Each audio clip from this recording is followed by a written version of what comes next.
pleasant good morning, ladies and gentlemen. Today is a very memorable and special day in grade 12 STEM class. Why? Because today we will witness the Battle of the Brains, the Classroom Debates 2017. So that all stand for the opening prayer to be led to us by David Mandakaw.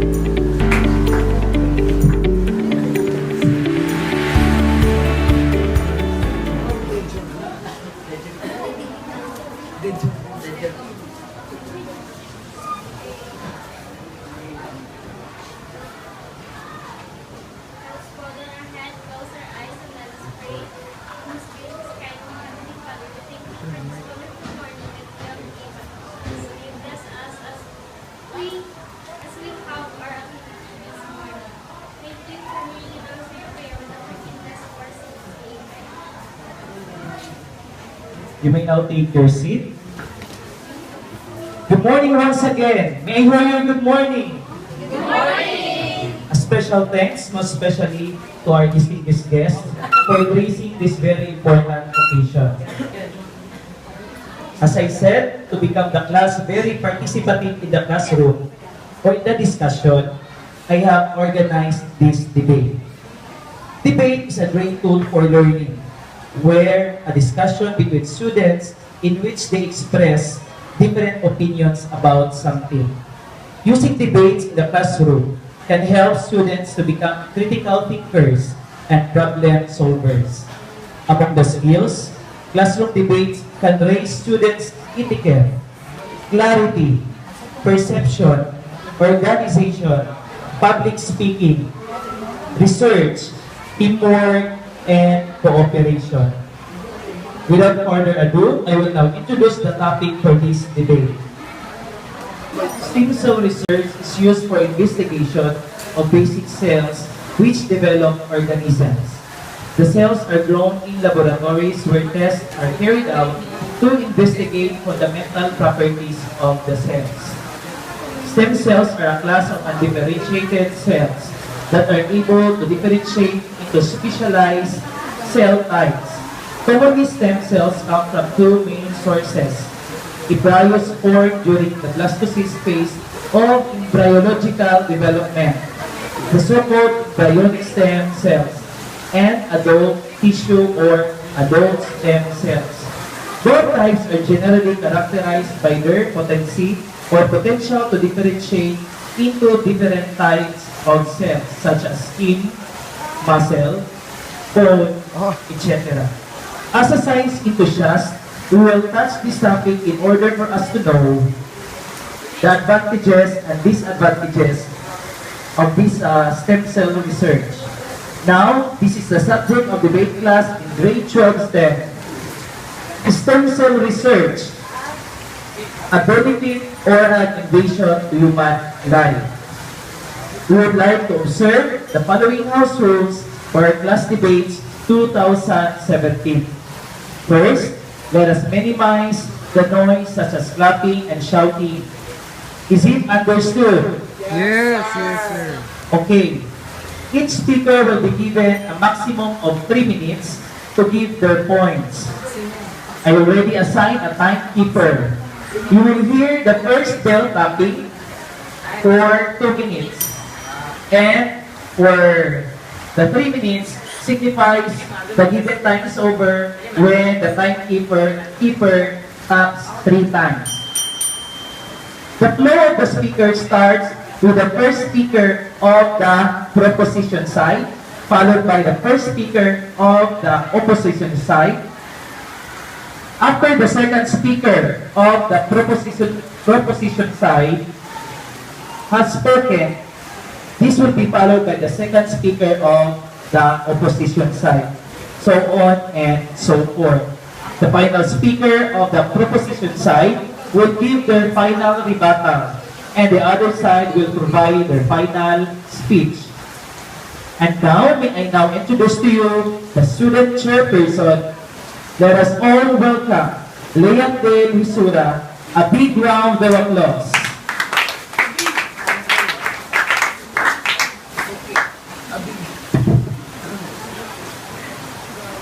Good morning, ladies and gentlemen, and welcome to today's debate.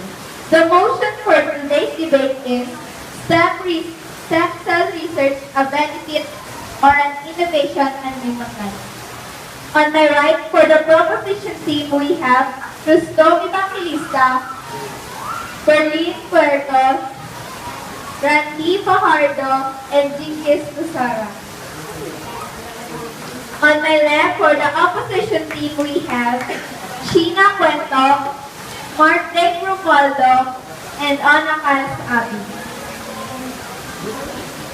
Our judges for today are, our first judge is, he is an English teacher and also a GLE teacher. Let us all welcome Sir J. Mark L. Bosso. Our second judge, she is a Filipino teacher and also a reading coordinator. Let us welcome Sir Ma'am Maylene Idong Dosas. Our third judge, she is an academic coordinator and also master teacher too. Let us welcome Ma'am Tinita L. Bosso. Our last judge, she is science teacher and also the adjudicator of this debate. Let us welcome Ma'am Sarah May D. Consolacion. At this juncture, may I request our adjudicator, Mr. J. Mark L. Bosso, for the mechanics of this debate 2017. Let us give him a round of applause.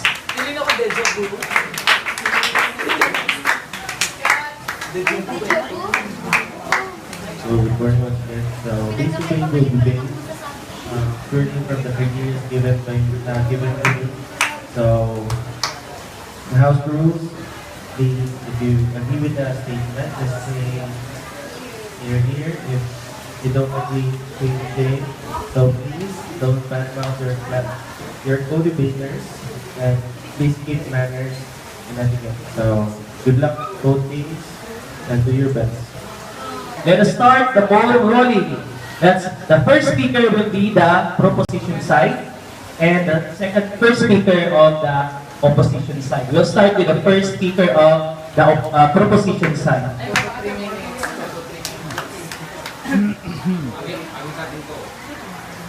We, the affirmative side, firmly believe that stem cell is beneficial to human life. To our dear adjudicators, I wish to be Evangelista, the Prime Minister of the affirmative side. In this debate, stem cell and beneficial is defined. Stem cells are undifferentiated biological cells that can differentiate into specialized cells and can divide through mitosis to produce more stem cells. The most used type of stem cell is the adult stem cell. Beneficial, the other hand, is defined as producing good or helpful results or effects.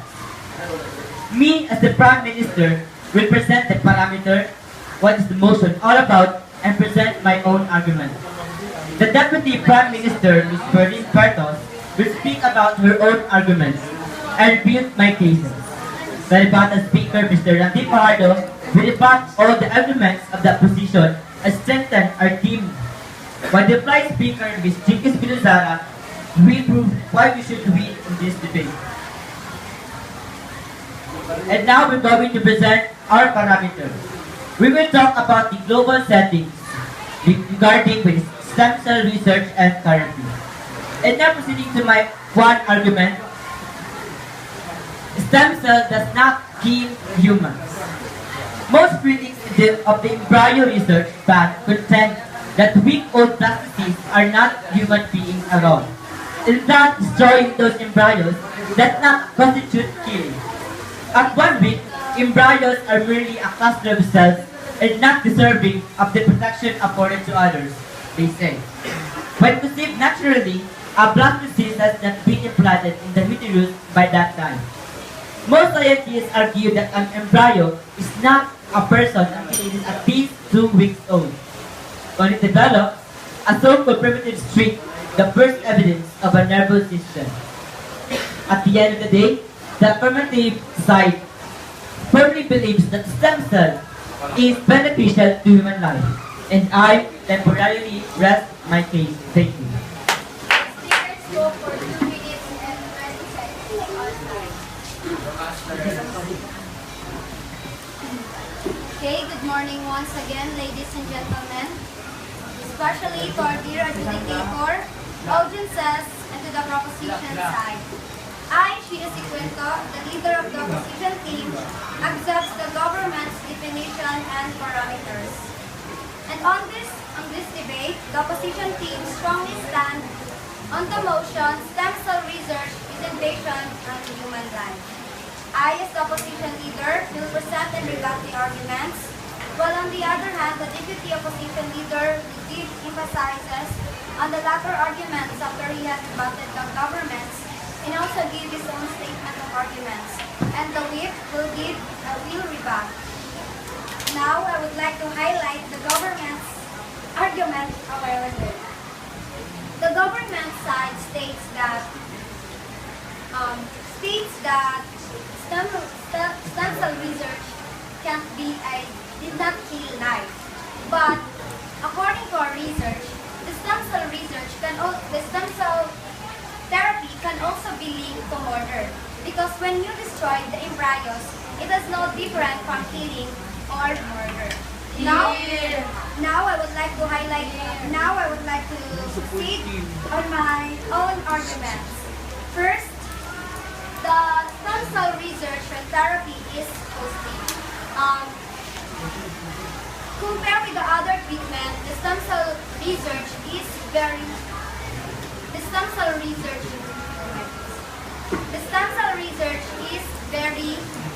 expensive than other treatments. And on the other hand, it has also long-term side effects on the It has long-term side effects on the patient. Based on the study, there are tumors that will form after the transplantation from the stem cell therapy, like the pluripotency.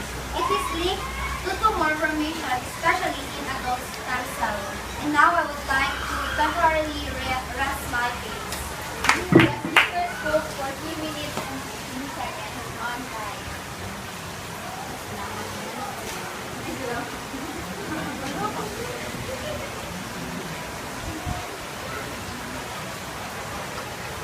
Good morning to each and everyone, and especially to the educators, to my co-team, and to the opposition side. I am Fernie Curtos, the Deputy Prime Minister of the proposition side.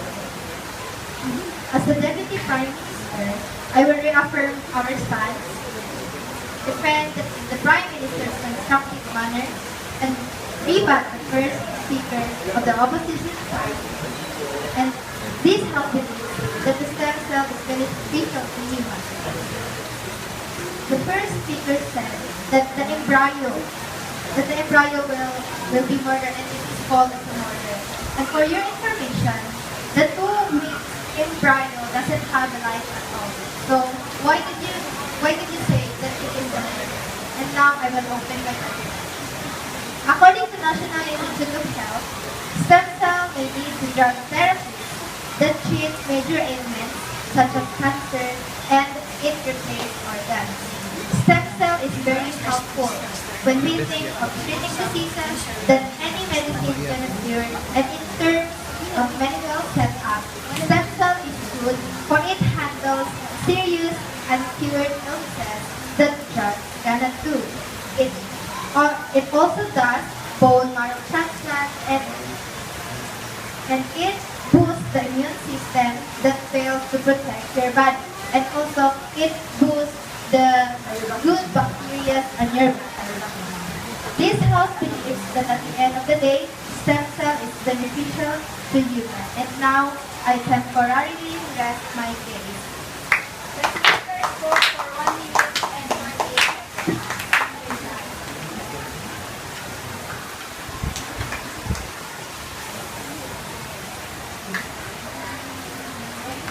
So once again, good morning. Greetings of peace and solidarity to our dear judges. I am Martin Piro Maldo, the second deputy opposition leader who stands in the motion that stem cell is an invasion to human life. And now, I'm going to defend what our first speaker has said. So I believe that stem cell therapy and stem cell transplant is an invasion to human life. Since it is artificially made, it is truly that it could give side effects and negative impacts on our society as well as to the people who are beneficial of this product or on this system. And now, for my rebuttals, I would like to highlight the government's arguments a while ago to the second speaker of the proposition side. She said that an embryos cell do not have life at all. When embryos are still cells, there are no difference from those unicellular organisms that has life. So, cells or embryo cells still have life. And now, for my arguments.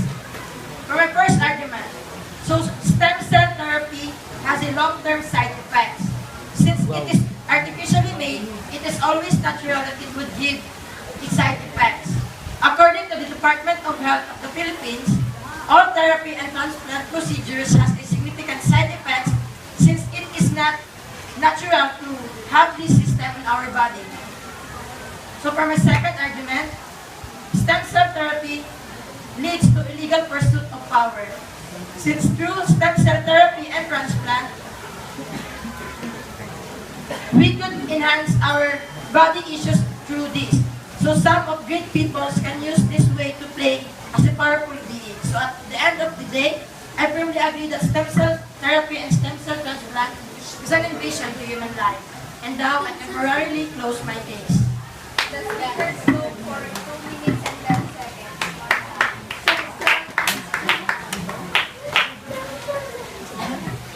Wow, I like the way you present your ideas. Yes, sir. Okay, but before we proceed to the third speaker, may I butt in and let's ask questions, series of questions about to the audience, what they feel or what their reaction in our debate 2017.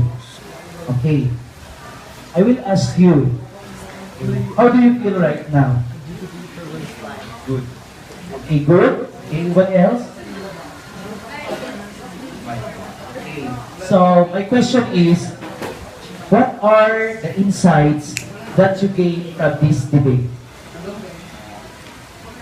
I learned that stem cell research has advantages and as well as disadvantages on human life. Disadvantages in a way that stem cell research can heal many illness, and disadvantages because in a way that it is artificial made and can give side effects on humans. Okay, thank you so much. Okay, now let's ask again another question for you. What is your name? My name is Ken. And what do you think is the moral lesson that you gain from this motion, stem cell research benefit or invasion to human life? What is what do you think is the moral lesson that you get from this debate? Moral lesson I gained from listening to the debate is that the stem cell research is beneficial and also there are also a backlash to the negative side of the So thank you. Now we will proceed to the third speaker of the proposition side. Ladies and gentlemen, good morning. I am Randy Fajardo, the rebuttal speaker of the affirmative team, firmly believes that stem cell is beneficial to human life.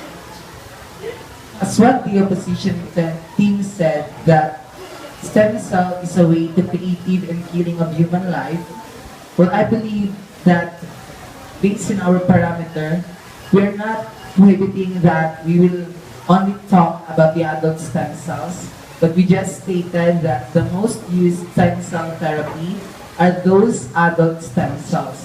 Or actually, shame yourself. For actually, there are 4 different sources of stem cells. The mesenchymal cells, the trichoactive mesenchymal cells, and the stem cells. They say that embryo cells are used which can lead to death.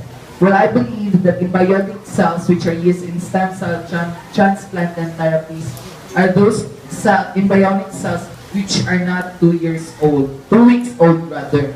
We can only consider that embryonic cells has life when it reaches the 2 weeks old age. So I believe that it's not the killing. And who would not like to undergo stem cell if your life is in safe?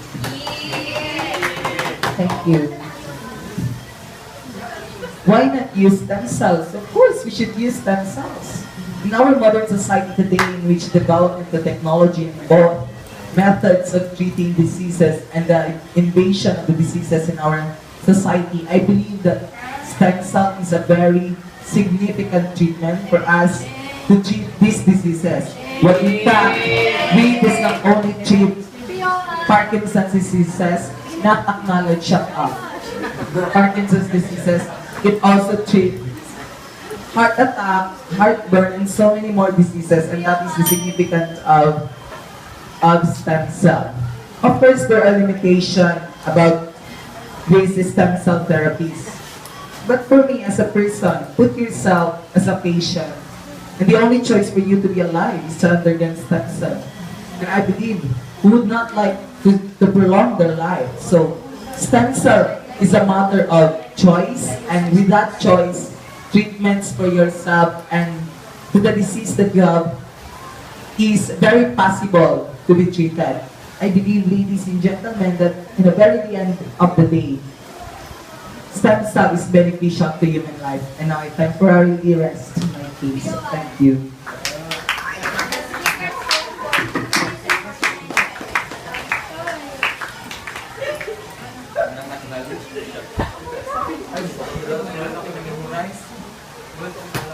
Thank you. Hello.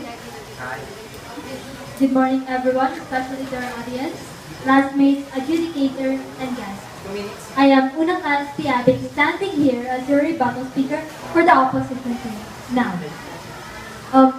recently, my team had clarified that the proposition is discussing embryonic cell. Well, we wouldn't come up to a rebut of embryonic cell if they haven't discussed it first. Now, it's our job, since we are the opposition, to rebut this. Now, I want to rebut what the rebuttal speaker of the proposition had said about who don't want to prolong life. Yes.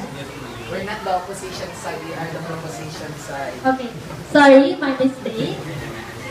Okay, I just want to clarify that the proposition rebuttal speaker had said who don't want to prolong life using stem cell, but of course we don't want to prolong life sacrificing others. Yes. I didn't say that using stem cell we can prolong. If that is the only choice. Well, that's what person would say, shameless of you. Now, Shame you too. now, moving on.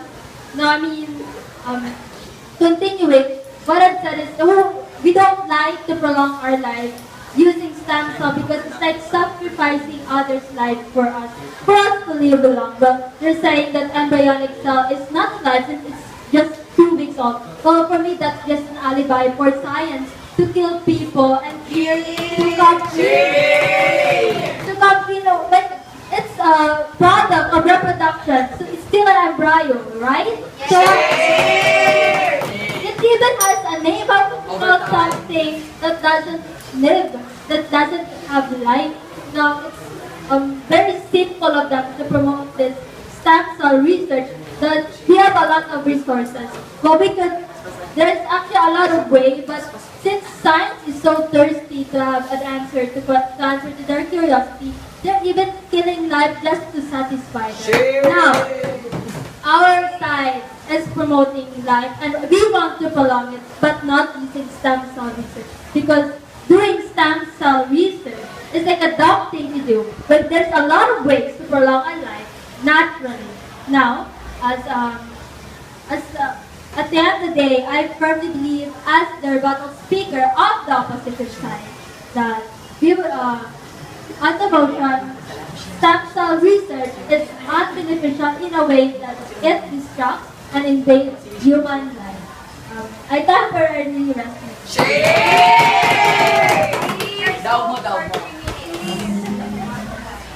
Okay, thank you. Now let's proceed to another question. Let us ask some question about the third speaker. Okay. Now, any stand up? Why was the debate regarding the stem cell research is so intense? It's true that it's so intense debate because the both of them convincing us and Convince you to?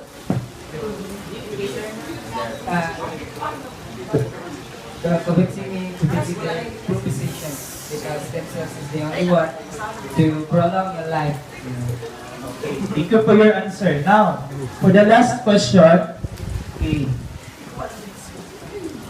If you give it a chance to choose, what would it be? Will you go to the proposition side or the opposition side? Okay. I would choose the opposition side, because if we wanted to prolong our life, we wouldn't have to put on stem cell research, because we have this alternative, this herbalic way on prolonging and preserving our life. Shame on you! Thank you so much. Now, let us proceed to the fourth, final speaker of each side.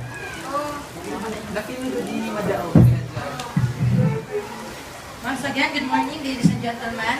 I am the reply speaker of the opposition side, and now it is my time to wrap up our debate. So the government side has just tried to explain why why the use of stem cell research is beneficial to human life, but they only provided an argument with no foundation and evidences. They are only talking about the good effects of stem cell research and its benefit to human life and whatsoever. But their arguments are filled with assumption and nasty generalization that do not support their claim. On the other hand, this House provided substantial evidences as to why stem cell research is an invasion to human life. So it's very clear that we, the opposition team, who stands in the motion that stem cell research and stem cell therapy is an invasion to human life, firmly believes that it is an invasion to human life. So at the end of the day, we, therefore, due to our foundation and good evidences as support to our arguments, the opposition team stands and takes this debate vote. Vote for us and thank you. Vote election. Vote for us. Of course. Overtime! Hey, good morning, ladies and gentlemen. I am G12 the reply speaker of the government side. We firmly believe that stem cells is beneficial to human life. First and foremost, I want to explain to you what is invasion. Invasion doesn't mean about the disadvantages, but it means to implement. We, the proposition side, should win this debate because we presented our arguments as clear as crystals, and we gave some examples and cite some evidences. While the proposition side give their arguments clear, yet they doesn't give some evidences to make their arguments as strong as metals. At the end of this day, we firmly believe that stem cell is beneficial to human life, and I permanently rest my case. Okay, so the activity is now come to an end. But before the verdict of our adjudicator, for the conclusion, the previously heated debate seems to have led to new solutions, which makes both sides happier. Stem cell pros and cons had to be valued carefully for a number of reasons. When you are planning a research project, ethics must always be considered.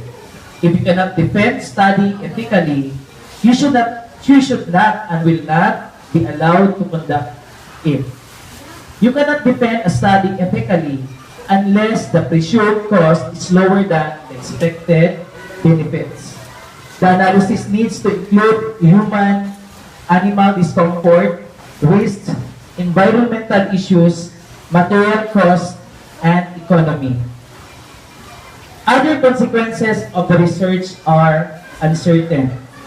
Could the research be misused in the future or not? We simply do not know. All knowledge acquired within research or other arenas may be used for evil causes in the future. It is impossible to know. For this time, may I request our adjudicator to give us the final verdict of this classroom debate 2017. A big round of applause to our adjudicator. Good morning once again. So congratulations to the both teams for giving their best and giving their effort for making this debate intense and interesting to listen with. So as for this debate, I have made this decision that this team is the best team due to great building of argument and great building of arguments and strong facts, which is the winner for this debate is the proposition team. So for the best speaker for the proposition team goes to Lenny Pardo, and the best speaker for the